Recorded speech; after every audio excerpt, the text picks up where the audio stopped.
नमस्कार।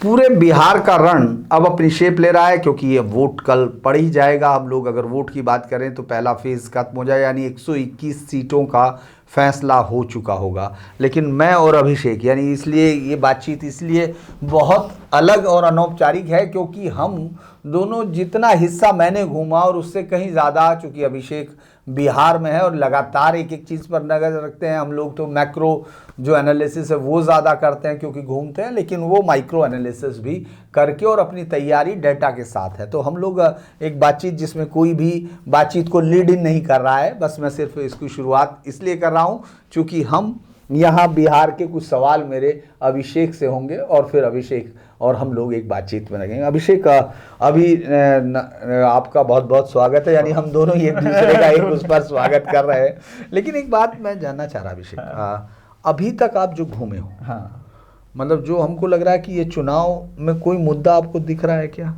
ये पूरे चुनाव को ओवरऑल की शुरुआत की समझ आपकी क्या कहती है? जी, ये अगर आप मुझसे ये सवाल प्रश्न जो है 4 महीने पहले पूछते तो मैं कहता बड़ी कांटे की लड़ाई है। इसके बाद पता नहीं क्या हुआ, महागठबंधन से राहुल गांधी आए और उन्होंने वोट चोरी वाला मुद्दा उठाया। अब सर, आपके कैमरे पे एक बहुत बड़ी बात बोलने जा रहा हूँ, आपके दर्शक इस बात को समझेंगे। बिहार और यूपी में सबसे बड़ा चुनाव सर विधानसभा या लोकसभा का नहीं है। हमारी तरफ जो सबसे बड़ा चुनाव है सर वो प्रधानी का चुनाव है। प्रधान मुखिया का चुनाव हम लोग बिहार में कहते हैं। और यहाँ का प्रधानी का चुनाव लड़ने वाला हर एक कैंडिडेट गांव घर के एक एक वोटर के अंदर कितने मेंबर हैं उनको जानता है। गलत तो नहीं बोल रहा हूं? ये बिल्कुल सही है। अब अगर ये सिचुएशन है तो यहां वोट चोरी कर लीजिएगा आप, बिहार के अंदर पॉसिबल है? तो ये मुद्दा ही ऑफ ट्रैक था। इसको लेकर के फिर तेजस्वी और राहुल गांधी ने सभा की और राहुल गांधी गायब हो गया।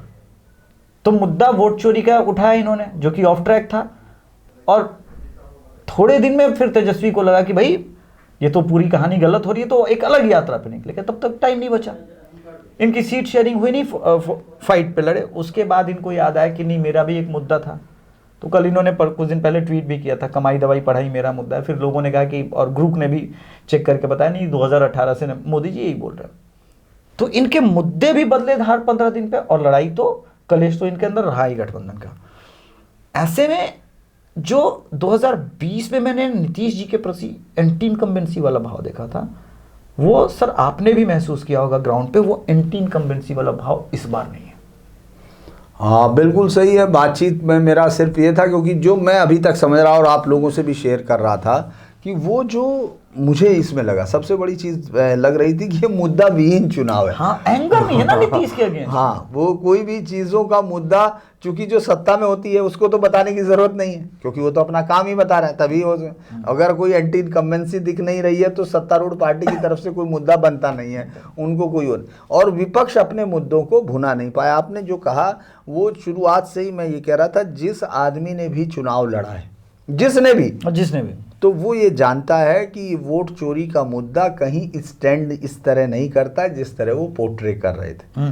क्योंकि वो ईवीएम नहीं टिका तो वो ईवीएम पर आगे, क्योंकि हर एक आदमी को पता है। इस बार ने अपने ईवीएम को भी क्लीन चिट दी। हाँ। कम से कम ईवीएम में क्या है कि मतलब जो नोएडा हाउस के और जो उस वर्ग के पत्रकार आते हैं, उन्होंने भ्रम की स्थिति तो इनके सेगमेंट में, इनके सेगमेंट के वोटर में क्रिएट कर ही दी थी। अब वोट चोरी के बहाने आपने उसको क्लीन चिट दे दी और यहाँ पे फंस गए हैं। वो कह रहा है ये तो है नहीं। अच्छा, मैं जब 4-5 क्वेश्चन पूछता था महिलाओं से, तो आखिर में जब ये क्वेश्चन पूछा नीतीश का काम कैसे, बोले काम तो किया है। महिला मतदाता इस बार इतनी अग्रेसिव है। आपने मेरे ट्विटर के शॉर्ट्स देखे होंगे। वो जिस तरह से जिताने के लिए जीविका दीदी, जेडीयू से प्रचार के पैसे नहीं मिल रहे हैं, वो जीविका दीदी स्वयं घूम घूम के बोले कि नीतीश को जिताना है। इसका कोई, इस माइक्रो मैनेजमेंट का राजद के पास तोड़ क्या है? आपकी महिला विंग की वो जिसको कहते हैं ना कि बिना प्रॉफिट के आपका महिला विंग जो है वो ऐसे नहीं घूम रहा है जैसे जीविका दीदी घूम रही है। जीविका दीदी इस इंटरेस्ट में घूम रही है कि आज हम 1,53,000 के इस पे पहुंच गए हैं, जो ये प्रोजेक्ट शुरू हुआ। नीतीश हमको कहाँ लेके आया? आपका 30,000 का लास्ट में दिया गया वादा उनके लिए मैटर नहीं करता। क्यों? क्योंकि आपके वादे जो है ना वो मैच नहीं कर रहे हैं। वो क्यों, विश्वास क्यों करे? आपने ऐसा कौन सा काम किया था महिलाओं के लिए? आप 2 बार सत्ता में आए थे, आप भी साथ में, आपने स्पेसिफिक हेल्थ मिनिस्टर भी रहे, अलग अलग मिनिस्ट्री थी इनके पास, ऐसा क्या किया? नीतीश कुमार ने ये ना बोलिए सर 35% आरक्षण देके रखा है। तो ये इस तरह का माइक्रो मैनेजमेंट इनके पास नहीं है। और दूसरा जो एक बहुत बड़ा कारण कि एनडीए से लड़ोगे कैसे, एक जगह पे योगी जी रैली कर रहे हैं, राजनाथ सिंह कर रहे हैं, पवन सिंह का भी आपने रोड शोज देखा होगा, मैंने कवर किया। सर शाहपुर में जिस पवन सिंह को देखने के लिए भीड़ आई, उसका 40% भी भीड़ कन्वर्ट हो जाए एनडीए की तरफ वोट में, नहीं टिकेंगे आप। तो इनके पास, मैं मोदी जी नीतीश जी की तो बात ही नहीं कर रहा, अमित शाह जी की तो बात ही नहीं कर रहा है। अभी भागलपुर में आए हुए थे हेमंता विश्व शर्मा, उसको जब हम लोग कवर करने गए थे तो एक चीज मैंने धीरे से देखी, वो आदमी वहां से आया, असम का मुद्दा पिक किया और तुरंत डेमोग्राफी पर लेके आया। वहां पे डेमोग्राफी चेंज मुद्दा है, ये बात राजद ना समझेगी, लेकिन बीजेपी समझती है। नहीं, वो भी समझते हैं, लेकिन वो अपने फायदे के लिए समझते हैं, वो उसका खिलाफ वो करते हैं क्योंकि उनको मालूम है इससे ही तो हमको फायदा हो रहा है। लेकिन यही दिक्कत है ना कि फिर वहां टूट भी कैसे है। अब एक बयान कितना खराब हो सकता है, आपने वो ओवैसी के अगेंस्ट ये शो कर रहा है कि कितने डेस्परेट हैं तेजस्वी हैं। ओवैसी के विरुद्ध बयान दिया। वो बयान, ओवैसी पिछले 8 महीने में ओवैसी ने पॉलिटिक्स का स्टाइल बदला। ऑपरेशन सिंदूर के बाद जब वो विदेश यात्रा में गया, उसने जिस प्रकार से मुखरता के साथ पाकिस्तान को काउंटर किया, और ये लोग लिटरली पाकिस्तान के साथ दिखे, ऐसे में उसके ऊपर देशद्रोही वाला लेबल तो नहीं लगता। फिर आपने जो एलिमेंट करार दिया, एक तरह से लिटरली मिलिटेंट एलिमेंट करार दे दिया, वहां सीमांचल में उसका इंपैक्ट दिखेगा सर, भुना लेंगे। तो आप अपना कोर भी नहीं बचा पा रहे हैं, और जहां आप नहीं हैं वहां तो खैर विभाजित हैं ही, वहां तो आप टूट ही रहे ना। अब जैसे मैं आपसे ऑफ कैमरा बात कर रहा था कि राजवल्लभ यादव वाला, नवादा वाला, वहां का तो लालू प्रसाद यादव क्यों चुनाव जीतते थे? किसी ने सोचा? लालू प्रसाद यादव के आसपास की लोगों की बता रहा हूं, जगता बाबू थे, रघुवंश बाबू थे, शिवानंद तिवारी थे, ये तीनों फॉरवर्ड। आप किसको टिकट दे रहे हैं? अशोक महतो बोलता है चुनाव जीतने के बाद भूरा बाल साफ करूंगा, उसकी पत्नी अनीता देवी को आपने टिकट दे दिया। आप बोल रहे हैं A to Z, और टिकट किसको दे रहे हैं? ऐसे लोग को। तो फर्क पड़ता है ना उससे, वो सेंटीमेंट बदल रहा है ना। प्लस जिसने भी मोकामा के कांड का, मुझे पता नहीं है कि एक्चुअल सिचुएशन क्या है, लेकिन मोकामा के कांड ने सिर्फ मोकामा को इंपैक्ट किया, ये सही नहीं है। वो जहानाबाद, कुर्था, अत्रिया पोहो के आए हैं, वहां इंपैक्ट है। आप गए होगे तो पूछेंगे तो आप पता चल जाएगा, कोई इंपैक्ट दिख रहा है। आप रोहतास आ जाइए, कैमूर आ जाइए, भोजपुर आ जाइए, बक्सर आ जाइए, हर जगह इंपैक्ट है। बरहापुर सीट फंस रही थी, इस पूरे प्रकरण के बाद एकदम कहानी वहां पे बदल गई। इफेक्ट हुआ मोकामा में और कहानी बदली सर बरहापुर सीट में हुलास पांडे के समर्थन में। तो राजद का कितना बड़ा नुकसान हुआ सिर्फ मोकामा की वजह से, ये राजद अभी नहीं, संभवतः 14 नवंबर के बाद कैलकुलेट करे। हाँ, लेकिन उसने तो 18 नवंबर तारीख तो तय कर ली है। एक बड़ा इंटरेस्टिंग सा मैंने देखा, अलग अलग रैलियां मैंने कवर की, चूँकि मैं प्रियंका गांधी की रैली में इसीलिए गया लखीसराय कवर करने, कि चूँकि प्रधानमंत्री मोदी और नीतीश कुमार, इन दोनों की रैलियों में मैंने अमित शाह और सब की रैलियां इनकी कवर की, योगी की भी की। तो जो महिलाओं का वो जब मुखरता है और क्लैरिटी है, वो इन सभाओं में दिखी। दूसरा क्या कि भीड़ बहुत ज़्यादा इन महिलाओं में देखी। और मैं प्रियंका गांधी की इसलिए गया था क्योंकि राजद की सभाओं में कहते हैं कि महिला कम, पार्टिसिपेशन कम होता है, तमाम चीज़ें। लेकिन वहाँ आई हुई महिलाओं का भी, उनमें से एक ने तो बल्कि बड़ा दिलचस्प कहा कि किसको देखने आए हैं? कहने लगे कि हम तो नीतीश कुमार को देखने आए। तो मैंने कहा रैली तो ये प्रियंका की है, तो कहने लगे हम उसको देख लेंगे। फिर दूसरी ने कहा कि हम तो आए हैं, वोट नहीं, हाँ, हमको वोट देने के लिए तो हम सोचेंगे। तो ये जो मिसमैच है, ये जो शो करने की कोशिश हो रही है कि ठीक है हमारे साथ भी महिलाएं हैं, लेकिन आपको लगता है कि 2010 से आज तक बिहार में तो कभी महिलाओं का वोट प्रतिशत पुरुषों से कम नहीं हुआ, बल्कि वो 8-9% हो गया, यानी पूरा। आपने इस पूरे इलाके में जातीय बैरियर टूटता हुआ कहाँ कहाँ देखा, और आपको क्या लग रहा है, क्योंकि माई समीकरण के अलावा लालू का बेटे तेजस्वी किसी और को जोड़ पा रहे कि नहीं जोड़ पा रहे? नहीं, अपनी सीट पर तो तेजस्वी सबको जोड़ लिया है। जो महुआ वाली सीट है धीरेन्द्र सर, उस सीट पर वो निकलेगा तेज प्रताप। हाँ, तेज प्रताप। तेज प्रताप उस सीट पर, महुआ सीट पर इसलिए निकलेगा, दो चीज़ें हो गई। मेरा मानना है तेजस्वी यादव को रैली नहीं करनी चाहिए थी अपने बड़े भाई के अगेंस्ट। अब उसने जो मैसेज दिया है ग्राउंड पर, उस मैसेज को बताता हूँ। पैच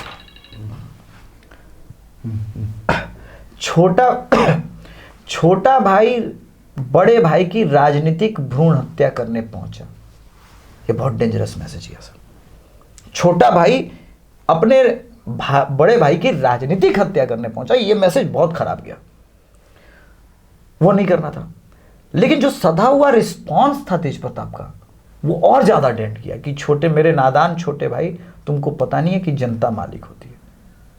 तो वहां तेज प्रताप यादव के लिए जनता होती गई। और सिर्फ महुआ टूट रहा है ऐसा नहीं है सर, टूट तो राघोपुर में भी रहा है। भले सतीश यादव ना जीते, लेकिन यादव तो टूट रहा है। छपरा में टूट रहा है, नवादा में मैंने बताया।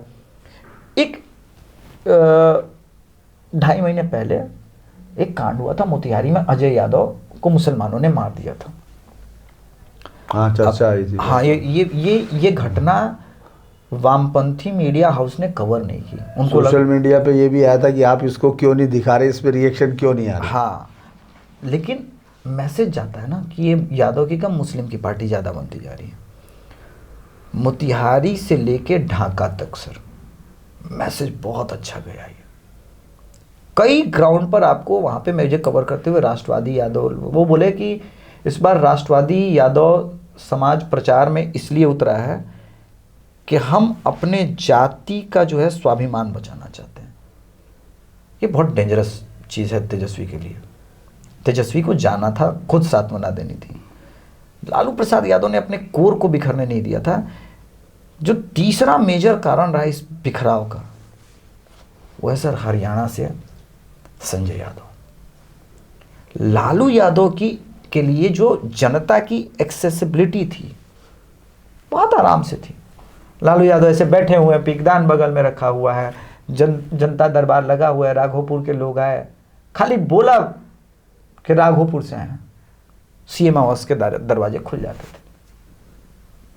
अब ऐसी सिचुएशन नहीं है। अब वो भी नहीं, जो पीकदान उठाने वाले आईएएस भी नहीं मिल रहे। वो तो खैर नहीं है, ठीक है। लेकिन उससे पहले हरियाणा के संजय यादव से होके आपको तेजस्वी तक पहुंचना है। एक जो ये गेट आया है, इस गेट ने टिकट बंटवारे में कितना हंगामा मचाया था, ये आपने, हमने, सबने देखा था। सोशल मीडिया पे कई वीडियोस वायरल हैं, हम वहां नहीं जा रहे हैं, लेकिन उसका इम्पैक्ट नहीं है, ऐसा कैसे कह सकते। उदाहरण आपको देते हैं। एक सीट है, वहाँ पे कांग्रेस के नेता खड़े हैं, वो बाकी वो सीट एग्जिट पोल में हम बता देंगे कौन जीत रहा है, लेकिन उन्होंने बोला कि राजद ये सीट तभी आएगा जब कांग्रेस का ये नेता हारेगा। और के बड़े कांग्रेस के बढ़िया राजद के वो लीडर हैं। तो बोले आप कैसे हारेंगे, तेजस्वी को नहीं देख रहे हैं, तेजस्वी जी को सीएम बनाना है। बोले हम अपना कार्यकर्ता को भी तो देख रहे हैं, एक सीट से बहुत असर नहीं पड़ेगा, जीतना होगा तो जीतेंगे, लेकिन इस ऐसा नहीं पोजीशन कहीं बन रहा है कि राजद 121 पे आके हारेगा, ये सीट जरूर हराएंगे। ऐसे सिचुएशन में आप ये देखिए कि मोतिहारी में टूट रहे हैं, मुजफ्फरपुर में टूट रहे हैं, मधेपुरा में टूट रहे हैं, पूर्णिया में आप कंसोलिडेटेड है नहीं। इस बार 20% का ऊपर का यादव का कोर वोट शिफ्ट हो रहा है एनडीए। अब आप लोग कहेंगे कि क्या बकवास है। मैं पूछता हूं कि रामकृपाल यादव का बेटा अभिमन्यु यादव अपने यादव लड़कों के बीच इतना पॉपुलर रहा है, वो मनेर और दानापुर में नहीं तोड़ लेगा 10%। वो उसका 10% तो खुद का भैया भैया कहने वाला वोट है भाई, वो तो अपने बूते तोड़ लेगा। और इस बार तो उसके खुद के पिताजी लड़ रहे विधानसभा चुनाव, और लालू प्रसाद यादव ने सिर्फ रामकृपाल यादव को हराने के लिए रोड शो कर दिया, वो भी रीतलाल यादव के अगेंस्ट में, सॉरी पैच, रीतलाल यादव के पक्ष में। तो रीतलाल यादव के पक्ष में किया। रामकृपाल यादव 2000 तक कहते थे कि हम उनके हनुमान हैं, वो सेंटिमेंटल वो ठेस नहीं लगती, वो भी तो सेंटिमेंट वैल्यू ऐड करता है ना, वो भी तो चीज़ों को लामबंद करता है। अच्छा, अभी आपने अपना जो वो किया है, सर्वे एनालिसिस किया, जिसको जितना आपने शेयर किया और जितना अभी तक आप उसको किया है, उसको ज़रा दर्शकों को बताइए, क्या आपका फाइंडिंग आ रही है? धीरेन्द्र सर, हमारी फाइंडिंग, हम मिनिमम को पकड़ के चल रहे हैं, क्योंकि मैंने इस इलेक्शन में दो चीज़ महसूस की, विपक्ष मुद्दा विहीन है और महिलाओं का जो झुकाव है और जो एडिशन है चिराग पासवान और उपेंद्र कुशवाहा के कारण, तो एक अंडर करेंट है। और ये भी है कि नीतीश जी का लास्ट टर्म होने वाला है पॉसिबल, हम लोग अच्छे से विदाई दे, काम किया है। तो मैं मिनिमम आपको सीट बताता हूँ कि इतना लगभग आ रहा है, उसमें 2-4 इधर उधर हो जाए, 145 सीट हमारे कैलकुलेशन में कहीं नहीं जा रहा। एक्चुअली 148 आ रहा था, फिर हमने 3 कम किया इधर। 145 किसी भी प्रकार के उलटफेर समीकरण से कम नहीं हो रहा। 145 आएगा, ऊपर में 150 आ जाए, 60 आ जाए, 70 आ जाए, मैं अपने आप को गलत नहीं मानूंगा। वो इसलिए क्योंकि 30-35 सीट तो मैं आंखों के सामने देख रहा हूं फंसा हुआ। उदाहरण एक देता हूं, संदेश विधानसभा का डेटा के हिसाब से मार्जिन देखेंगे तो 45,000 वोट का है। सामने वाला विश्वास नहीं कर सकता कि यह सीट फंस सकती है। अजय यादव बड़े नाम है, उनका बड़ा अगियाओं में किला जैसा घर है, लेकिन 2 बड़े कद्दावर यादव नीचे लेवल के नेता जो वोट ट्रांसफर कराते थे अजय यादव के लिए, वो टूट के मिल गए राधाचरण सेठ के साथ। राधाचरण सेठ इतने बड़े धन के हिसाब से बली हैं कि वो उस विधानसभा चुनाव को जीतने के लिए 30 करोड़ रुपए तक खर्च कर सकते हैं। ऑफिशियली चुनाव में नहीं खर्च किया जा सकता, अनऑफिशियली तो किया ही जा सकता है, लोग करते ही हैं, लेकिन वो चुनावी राजनीति रात में होती है। तो सर रात की राजनीति दिख रही है सर इस बार संदेश विधानसभा के अंदर। मैं सरप्राइज हो गया, ये कैसे हो रहा है। अब टेक्सचर कैसे बदलता है। जिस बक्सर और आरा, ये दोनों लोकसभा में मात्र बीजेपी 2 सीटें जीती थी, मैं गारंटी बता सकता हूं कि तरारी, आरा, शाहपुर, जगदीशपुर, ये तो सिर्फ आरा जिला की सीटें ये जीत रहे हैं। संदेश और अगियाओं मैंने लेफ्ट को दे दिया क्योंकि मार्जिन भी बहुत बड़ा और वहां लेफ्ट का कैडर मैं जानता हूं। वहीं से रणबीर सेना भी उठे, लेफ्ट भी उठा, वो पूरा 90s का किलिंग्स की स्टोरी उठी भी उठी। मैं गया बथानी टोला, हाँ तो हाँ बथानी टोला गए ही होंगे, फिर आगे उधर गए बाथे गए ही होंगे, सेना, ये प्राइम शुरू वहीं, वो बथानी टोला जस्ट पीरो से आगे है। वो जो रूट बनता है नहर के साथ साथ आपको वो रूट मिलता है बथानी टोला, वो कुरमुरी होते हुए आप आगे बढ़ेंगे तो वहाँ से है। अब इस सिचुएशन में हम समझते हैं कि अपना कंट्रोल आप कहाँ खो रहे हैं। बढ़ारा सीट बीजेपी सिर्फ इसलिए आ रही है क्योंकि राजपूत समाज में विभाजन है, वो कैंडिडेट लोगों को पसंद नहीं है बीजेपी का, और राजपूत का 2 कैंडिडेट खड़ा हुआ है पहले से और दोनों प्रो बीजेपी कैंडिडेट है, इसलिए वो ऑब्वियस विभाजन है और आप हार जाएंगे। लेकिन पूरे अगर जिले का सेंटीमेंट आप देखेंगे तो एकदम बदल गया। आ जाते हैं बक्सर में, राजापुर, बक्सर और बनापुर, तीनों निकल रहा है इनका, यानी पूरे बेल्ट का अब समीकरण बदल रहा है। तो जब पूरे बेल्ट का हारा हुआ जगह का समीकरण बदल रहा है तो हम ये समझें कि दूसरी तरफ का समीकरण कितना जबरदस्त बदलेगा। अच्छा, एक सवाल पे बहुत कम चर्चा होती है, मैं देखता हूँ कि बहुत सारी जगह पे हम लोग अभी भी यहाँ CPI-ML पे बात नहीं करते, और जबकि CPI-ML काफ़ी अच्छी सीटों पे लड़ रही है, उसका कार्ड भी बहुत सशंगित। ये क्या है, बाकी सब उसका क्या असर रहता है, उसको वोट का जो है बदल गया सब जगह। अगर केरल को छोड़ दें तो वामपंथी नष्ट भी हो गए, मतलब पॉलिटिकली तो उनके पास कोई ताकत वो नहीं रही है। यहाँ इस तरह का अभी भी बनाने में रखे हुए हैं। मुझे याद आता है मैंने जब 2024 में ये वाली बात कही थी कि लोग CPIML को हल्के में लेते हैं, तो बहुत सारे कमेंट्स आते थे उनके चैनल पे, अभिषेक जी आपको कुछ पता नहीं, CPIML माले लेफ्ट ख़त्म हो चुकी है, इसका कोई वजूद नहीं है। लेकिन राजद के साथ ये ब्रेड के ऊपर बटर जैसा मिलता है सर।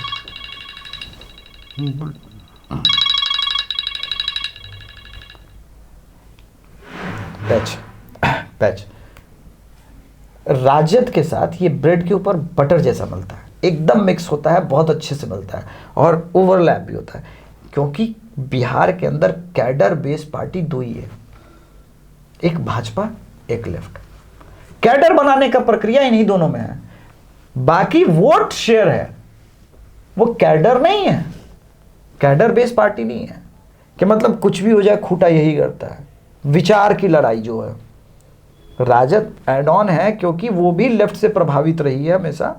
समाजवाद के नाम पे लालू प्रसाद यादव आया, फिर यादवों को ही अपना ये बना लिया, लेकिन जो लेफ्ट है उसके साथ वो कभी नहीं टूटा। जो आप बथानी टोला चूंकि हो गया है, अगियाओं मतलब आप गए अगियाओं विधानसभा, वहां आज भी जिंदा है। बेगूसराय लेनिनग्राद माना जाता है, वो आज भी जिंदा है। जहानाबाद गया का पूरा बेल्ट निकालिए है वहां पे, वो भले 100 में 2 है, लेकिन वो 2 है, वो 2 ऐड होता है। ये बिहार के बाहर के पत्रकार इस बात को नहीं समझ पाते कि ये जो एडिशन है, इनफैक्ट कांग्रेस 0 है और वो लेफ्ट और राजद ही कांग्रेस को यहां पे वो ऑक्सीजन सप्लाई करती है। कांग्रेस तो वो ऑक्सीजन जो बचा हुआ है वो बांट रही है 3-4 हिस्से का, वो जबरदस्ती कर रही है कि मुझे भी जीना है, मुझे भी सर्वाइव होना है, तो मुझे 2 ऑक्सीजन, वरना कांग्रेस के पास अपना कोई ऑक्सीजन टैंक नहीं है। अब बहुत सारे पत्रकार ने कहा कि मुकेश सहनी आ गया, कितना प्रभाव होगा। मैंने बोला आपको पता नहीं है, मुकेश सहनी पूरे बिहार में सहनी का लीडर नहीं है। मुजफ्फरपुर आप जाइए, आपको पता चलेगा कि अजय सहनी वहां का लीडर है। तो मुकेश सहनी चंक में है। चले जाइए, ज्यादा कहां जाना, बिंद समाज का वोट इसी चैनपुर में है, इस बार जदयू की तरफ शिफ्ट हो रहा है। जमा खान 3 दिन पहले तक उतना अच्छा चुनाव नहीं लड़ रहे थे, वहां क्या क्या फैक्टर बदल गया, दर्शकों को थोड़ा एक्सप्लेन करते हैं। एक ऐसा मुस्लिम कैंडिडेट, वहां पे कोई राजद से मुस्लिम कैंडिडेट नहीं खड़ा है, जेडीयू से मुस्लिम कैंडिडेट खड़ा है, ठीक है। जेडीयू का कोर नीतीश जी को जिताने में लगा हुआ, मुस्लिम समाज देख रहा है कि चलो एक मुस्लिम विधायक बढ़ा लें, उसके पास बेटर ऑप्शन जेडीयू है या राजद है, इसलिए मुस्लिम समाज जमा खान के कारण पर्सनली शिफ्ट हो रहा है। मुस्लिम कोर किसका है, आरजेडी का कोर है। तो चंक्स में ही टूट है, लेकिन वो चंक्स का टूट जो है वो महागठबंधन को बहुत भारी पड़ रहा है सर। आप कहीं भी पूरी तरह से कंसोलिडेट नहीं हो पाए एक जगह पर। तो ये जो सिचुएशन एक डेवलप हो रही है इनके लिए, ये सीरियस कंसर्न है सर। अच्छा, एक बात मैं देख रहा कि जब पहली बार वो वहाँ से लौटे अपने ओवैसी साहब ऑपरेशन सिंदूर के बाद, तो उन्होंने सबसे पहले कहा कि भाई मैं अपने माथे नहीं लेना चाहता हार, है ना, मैं 6 सीटों पे भी समझौता करने को तैयार हूँ, ठीक है। उसके बाद कमाल अख्तर बैंड बाजा लेके नाचते हुए पहुँच गए घर। उसके बाद उन्होंने तेजस्वी की रैलियों में बैंड बाजा लेके वहाँ पहुँचे कि साहब हमको शामिल करो। जबकि कोई पार्टी, मतलब मैं उनकी बात करूं अगर ओवैसी की, तो ओवैसी की पार्टी जब वो सबसे शानदार प्रदर्शन करती है अपने होम स्टेट में, जिसमें उसके फादर कब से जीतते रहे हैं, उसके बाद ये जीत रहे हैं, तब भी वो 7 सीट से ऊपर नहीं गए। कई राज्यों में लड़े, 2 सीट से ऊपर नहीं गए। बिहार अकेला राज्य था जहाँ एक झटके में 19 में लड़के 5 पे आ गए, और या 20 सीटों पर लड़के। तो ये एक स्पेक्टिकुलर विन थी, मतलब इसको इस बार 40 पर लड़ रहा है, 37 उनका। हाँ, तो उनका कैंडिडेट्स अलग अलग है, वैसे एग्जिट हम लोग देखेंगे। लेकिन आपको क्या लग रहा था, इतना डेस्परेट क्यों थे? क्योंकि जो शुरुआती फीलिंग मेरी थी, जो मैं देख रहा था कि इस बार जो है जिस तरह का यूपी में वोट शेयर हुआ, मुस्लिम वोट जो है समाजवादी पार्टी की तरफ 90 से 95% तक गया, जो कभी 1946 में मुस्लिम लीग को वोट किया था उस तरह से वोट किया वो। तो वही वोटिंग पैटर्न हमको यहाँ दिख रहा था, क्योंकि कांग्रेस को हम भले ही निगेट करते हैं, सब जगह निगेट कर रहे हैं, लेकिन ओवरऑल लेवल पे उसके पास 99 सीट है। और ये मुस्लिम समाज ये समझता है कि अगर उसको बीजेपी का कोई विरोध में कोई चीज़ दिखेगी और नेशनल उसको सेलेक्ट करना होगा तो राहुल गांधी होंगे। इसीलिए मैं कल भी उस दिन रैली में था तो भी मैंने जो बहुत सारे मुस्लिम युवा थे या वो थे वो राहुल गांधी को ज़्यादा बड़ी तरजीह दे रहे थे। जब मैंने उनसे पूछा कि अगर कांग्रेस और आरजेडी दोनों टकरा जाएं तो भी वो कांग्रेस के साथ, हालांकि उन्होंने कहा ये कुछ होना नहीं है, लेकिन फिर भी मैंने कहा कि नहीं, एक ऑप्शन सवाल।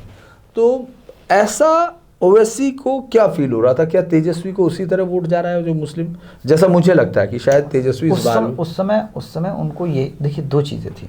ओवैसी को पता था कि राजद मुझे लेगी नहीं और फिर मेरे पास बहाना होगा कि मैं गया था, उन्होंने नकार दिया। लेकिन इसके पहले इस बहाने का प्रयोग ओवैसी करते, तेजस्वी यादव ने सबा नकवी वाले इंटरव्यू में वो खुद ही बोल दिया कि हम इस तरह के लोगों को नहीं लेंगे। अब वहां का सिचुएशन बदला और मैं अभी भी कह रहा हूं कि MIM 2 सीट जीत रही है, दोनों सीट निकालेगी, वो 4 नहीं निकालेगी। लेकिन जो वहां पे बंटवारा है, जो वहां पे टूट है, वो तो सर पूर्णिया से होते हुए कटिहार तक इंपॉर्टेंट सीट्स पर टूट है सर। यंग लड़के ओवैसी को वोट कर रहे हैं, वहां संभावना क्रिएट होती है। कल तक मैं मनिहारी सीट को, वो 145 के लिस्ट में नहीं है, मैं पहले ही बता दूं दर्शकों को, यहाँ पे कटिहार के अंदर एक विधानसभा है, मनिहारी विधानसभा, वहां से जेडीयू कैंडिडेट को मैं नहीं बढ़ते हुए मार्जिन दे रहा था। इस बयान के बाद दूंगा सर, इस बयान के बाद वहां पे सेंटिमेंट है, बोला कि ओवैसी का कैंडिडेट का ये कैंसिल हो गया है नॉमिनेशन, हम लोग इस बार जेडीयू को दे देंगे लेकिन इसको नहीं जिताएंगे। ये गलत बोल दिया। ओवैसी जी ऐसे नहीं है, क्योंकि ओवैसी जी मुसलमानों के प्राइड तो हैं, युवा मुसलमानों के, ये बात समझना पड़ेगा। तो ये सेल्फ गोल था, वो नहीं एक वर्ल्ड कप में गलती से वो सेल्फ गोल हो गया और इटली हार गई। तो यहाँ कई सेल्फ गोल हुए। इंडिया भी हारा था एक बार ओलंपिक्स हॉकी में, अपने पे गोल कर लिया। हाँ, नहीं तो इंडिया के तो खैर कई का नाम है यार पुराने ओलंपिक में, लेकिन यहाँ तो कई गोल हुए हैं। अपने भी भाई को निकाल के जो मैसेज दिया, कोई अच्छा मैसेज थोड़ी ना गया है तेजस्वी के लिए। लोग तो कहीं रहे कि भाई नहीं, लेकिन सारा इल्जाम किस पे थोपा गया कि तेज प्रताप यादव की गलती थी। गलतियां तेजस्वी की कम नहीं है। टूट कैसे होता है आपको बताता हूं सर। दानापुर विधानसभा मिलने जा रही थी सुभाष यादव के लड़के को, और सुभाष यादव इनका सगा मामा, LJPR से। ठीक है, टिकट नहीं मिला, लेकिन है तो LJPR में, दानापुर विधानसभा में। उसके पास 2000 वोट तो है, जो पिछली बार एनडीए में ट्रांसफर नहीं हुआ था। उसका वो अपना है ना, वो पर्सनल है ना, वो तो ट्रांसफर हो रहा है ना जी। तो ये छोटे छोटे चंक्स ही डैमेज कर रहे हैं, और बड़ा पिक्चर जब हम देखते हैं तो ये छोटे छोटे डैमेज बड़ा दिखता है। इसलिए मैंने ये सेट कर लिया कि 145 जो एकदम श्योर सीटें मुझे दिखी कि ये निकल रही है। बाकी हमने सब बोल दिया कि सब फाइट में कोई दिक्कत नहीं, ये मेरा मिनिमम मार्जिन है, मैक्सिमम मार्जिन छोड़ देते हैं। 122 ही सीट चाहिए सरकार बनाने के लिए, 145 ऑलरेडी कंफर्टेबल मेजॉरिटी है।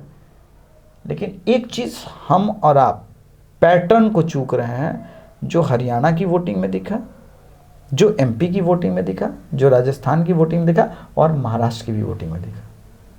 जनता क्लियर मैंडेट की तरफ जा रही है, कोई सेकंड थॉट प्रोसेस नहीं है। हरियाणा में गई तो ऐसा नहीं कि बीजेपी के लिए 42 छोड़ा, 43 छोड़ा, ना 48 दिया। महाराष्ट्र में सभी लोगों का आकलन था बड़ा क्लोज फाइट है, बड़ा क्लोज फाइट है। लेकिन गुरुदेव भाऊ तोरसेकर सर ने मेरे शो पे महाराष्ट्र में वोटिंग से तकरीबन 1.5 महीने पहले कहा था कि अभिषेक तिवारी नोट कर लो इस बात को अपने चैनल पर, 200 सीट जीतेगी महायुति। अब उतने बड़े पत्रकार महाराष्ट्र के मैं कैसे नहीं एक्सेप्ट करता, और रिजल्ट में रिफ्लेक्ट हुआ। तो मैं वही कह रहा हूं कि मैं ये नहीं कह रहा कि 2010 रिफ्लेक्ट होगा, लेकिन 2015 के आसपास की तो पुनरावृत्ति दिख रही है। 2015 जब राजद और जदयू लड़के 150 प्लस जीते थे, वो तो दिख ही रहा है मुझे, लेकिन वो कहां जाएगा, क्योंकि सेंटिमेंट है ना बना